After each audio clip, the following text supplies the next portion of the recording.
Insurance की जो किस्त है बहुत सारे जिन लोगों ने केसीसी लिया हुआ है, जब वो इंस्टॉलमेंट काटते हैं तो उस इंस्टॉलमेंट के ज़रिए उनको फसल का इंश्योरेंस मिलता है और उस इंश्योरेंस में उनका जो नुकसान होता है उस नुकसान की कहीं ना कहीं भरपाई होती है। मेरी किसान हजरात से ये भी गुजारिश है कि वो अगर इंश्योरेंस काटना चाहते हैं, इंश्योरेंस की किस्त काटना चाहते हैं तो उससे उनको फसल का इंश्योरेंस डिपार्टमेंट से भी गुजारिश है, डीसी साहब से भी गुजारिश है, क्योंकि ट्रांसपोर्टेशन जो है ये एक अहम हिस्सा है पब्लिक को रोज़ाना घर से एडमिनिस्ट्रेशन तक पहुंचने की, घर से डोडा तक, तहसील तक, बैंक तक जो भी एसेंशियल सर्विसेज हैं उनको हासिल करने के लिए रोड का सहारा लेना पड़ता है। और रोड जो है रोड कहीं ना कहीं clear. Farmer sarpanch panchayat Mundahar block Kastigarh. देखिए हमारे आज के कुछ जो बर्निंग इश्यूज़ हैं जिनमें 5 तारीख की रात को बहुत सैलाबी बारिशें लगी, जिस वजह से ब्लॉक कास्तीगढ़ का एरिया हो या चाहे असर का कुछ एरिया हो, सामठी टापनील वगैरह का, बहुत ज़ोरदार बारिश है, जिस बारिश की वजह से सारे एरिया में फसल तबाह व बर्बाद हो गई। काफ़ी तेज़ आंधी चली जिस वजह से फसल सारी की सारी टूट गई। लगभग फसल को 50 से 60% का नुकसान हुआ। उसके अलावा सैलाबों की वजह से ज़मीन का बहुत ज़्यादा कटाव हुआ, उस वजह से भी फसलों को काफ़ी नुकसान पहुंचा। और मेरी जब एग्रीकल्चर डिपार्टमेंट के ऑफिसर हजरात से बात हुई, उन्होंने तकरीबन जो उनसे बन सकता था उनने कोऑपरेट किया। बहुत सारी जगहों पर वो खुद भी पहुँचे, चाहे वो गुरमुल धंधल की बात हो, वहाँ भी उनके मुलाजमीन हैं, मुंदहर की बात करें वहाँ भी, या कास्तीगढ़ की बात करें वहाँ भी। और जिन भी फसल वालों का नुकसान हुआ उनसे यही गुजारिश है वो अपनी फसल के साथ जाके फ़ोटो, जियो टैग वाला फ़ोटो उठाकर जो कंसर्न मुलाजिम है उनको फ़ोटो शेयर करें, ताकि वो एडमिनिस्ट्रेशन तक और डिपार्टमेंट तक पहुँचे और डिपार्टमेंट उस पर फौरी तौर पे कोई एक्शन करे। और मेरी एक और गुजारिश है अपने किसान भाइयों से और डिपार्टमेंट से भी, इंश्योरेंस की जो किस्त है बहुत सारे जिन लोगों ने केसीसी लिया हुआ है, जब वो इंस्टॉलमेंट काटते हैं तो उस इंस्टॉलमेंट के ज़रिए उनको फसल का इंश्योरेंस मिलता है और उस इंश्योरेंस में उनका जो नुकसान होता है उस नुकसान की कहीं ना कहीं भरपाई होती है। मेरी किसान हजरात से ये भी गुजारिश है कि वो अगर इंश्योरेंस काटना चाहते हैं, इंश्योरेंस की किस्त काटना चाहते हैं तो उससे उनको फसल का इंश्योरेंस मिल सकता है। उसके अलावा दूसरी बात यह है कि ब्लॉक कास्तीगढ़ की बात करूं या सामठी टापनील की बात करूं, उस सैलाबी बारिश की वजह से काफ़ी जगहों पे रोड को नुकसान हुआ, लेकिन रोड के रेस्टोरेशन का जो काम है वो डिपार्टमेंट तो अपनी तरफ से पूरी कोशिश कर रहा है, लेकिन काम उस तरीके का नहीं हो पा रहा है जिस तरीके से रोड्स को विदिन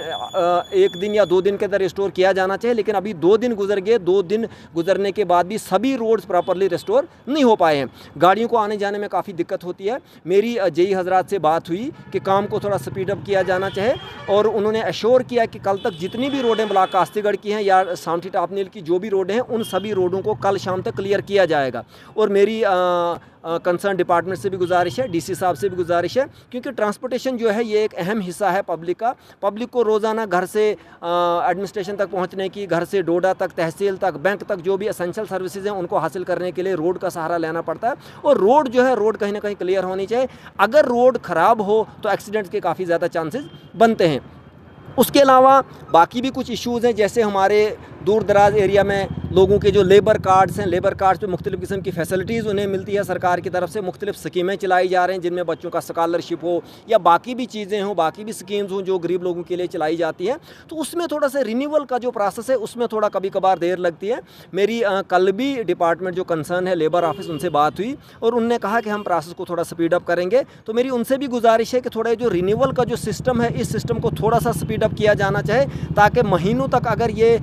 एप्लीकेशन जो है वो वहाँ पर रुकी रहेगी तो कहीं ना कहीं वो जो बेनिफिशरीज़ है उन्हें भी दिक्कत आती है। उसके अलावा मेरी एडमिनिस्ट्रेशन से गुजारिश है और हम एडमिनिस्ट्रेशन का और कंसर्न डिपार्टमेंट का शुक्रिया अदा करना चाहते हैं कि जो सरकार की तरफ से एक स्कीम चलाई गई थी जिसमें पीएम विश्वकर्मा के तहत बहुत सारे लोगों को डिफरेंट ट्रेड्स के अंदर किट्स दी जा रही थी। जैसे लोगों ने पिछले साल फॉर्म भरे थे, उसमें लगभग जनवरी 2024 के आसपास लोगों ने फॉर्म भरना शुरू किया था और तब हम एज सरपंच काम करते थे। अपने लेवल पे हमने लगभग 250-300 जो पीएम विश्वकर्मा के केसेस थे उन्हें फॉरवर्ड किया था वहाँ से, और हम एडमिनिस्ट्रेशन के और सरकार के शुक्रगुजार हैं कि उनमें से बहुत सारे लोगों को वो किट्स मिल चुकी हैं। लेकिन लगभग आधे लोग ऐसे हैं जिनकी अभी तक ट्रेनिंग नहीं हुई है और कुछ ट्रेड्स जो हैं वो अभी तक, जो बिकाया वाले लोग हैं उनके ट्रेड्स अभी तक लॉक किए हुए हैं। हमारी एडमिनिस्ट्रेशन से गुजारिश है कि उन ट्रेड्स को खोला जाना चाहिए और उन लोगों को भी ट्रेनिंग प्रोवाइड की जानी चाहिए और उन्हें भी वो किट्स फराहम की जानी चाहिए। उसके अलावा बहुत सारी पंचायतों से ये रिक्वेस्ट आ रही है कि सभी लोगों को पीएम विश्वकर्मा के इस चीज़ के बारे में पता नहीं था और वो लोग चाहते हैं कि वो भी फॉर्म भरें। और मेरी हमारी एडमिनिस्ट्रेशन से, डीसी साहब से और कंसर्न जो डिपार्टमेंट है उनसे ये गुजारिश है कि वो जो पीएम विश्वकर्मा का फ़ेज़ 2 शुरू किया जाना चाहे, ताकि उसमें बाकी लोगों को भी अपॉर्चुनिटी मिले और उन्हें भी सरकार उन किट्स के ज़रिए उन्हें काम करने का मौका देगी। उसके अलावा मेरी ये गुजारिश है, बहुत सारे लोगों ने नरेगा के अंदर काम किया हुआ, हाल ही में थोड़ा सा बहुत स्लो पेस से काम चल रहा है, एस्टिमेशन अभी कंप्लीट नहीं है,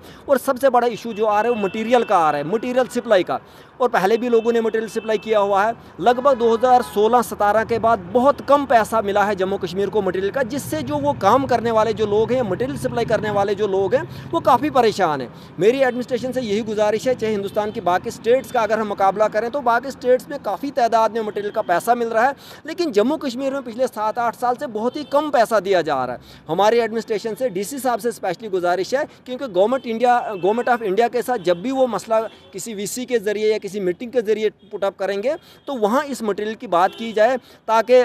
कामों को चलाने में और जो लाइबिलिटी ख़त्म हो और गरीब लोगों को पैसा मिले। और आगे भी जो काम स्टार्ट होने हैं, फर्स्ट फेज़ का जो प्लान 25 से 30% सेंक्शन हुआ है, उसमें खास करके मटेरियल वाले ही काम हैं, चाहे वो पक्का पाथ है या दूसरे काम हैं। लोगों को काफ़ी दिक्कत आती है मटेरियल सप्लाई करने में, क्योंकि सालों साल लग जाते हैं मटेरियल का पैसा हासिल करने में। हमारी एडमिनिस्ट्रेशन से, डीसी साहब से यही गुजारिश है कि मटेरियल का पैसा जल्द अज जल्द लोगों को मिलना चाहिए। और बाकी जो भी हमारी गुजारिशात हैं, स्पेशली डीसी साहब से गुजारिश है, क्योंकि डीसी साहब हर चीज़ में खुद दिलचस्पी लेके उस काम को स्पीड अप करवाते हैं और हमें काफ़ी तवक्कात हैं डीसी साहब से। और डीसी साहब ने अभी तक जो काम किया है वो काफ़ी सराहनीय है, और हमें उम्मीद है सारे डिपार्टमेंट से, डीसी साहब से, कि वो इन तमाम कामों पे नज़रसानी करें और लोगों को फैसिलिटी प्रोवाइड करें। जी।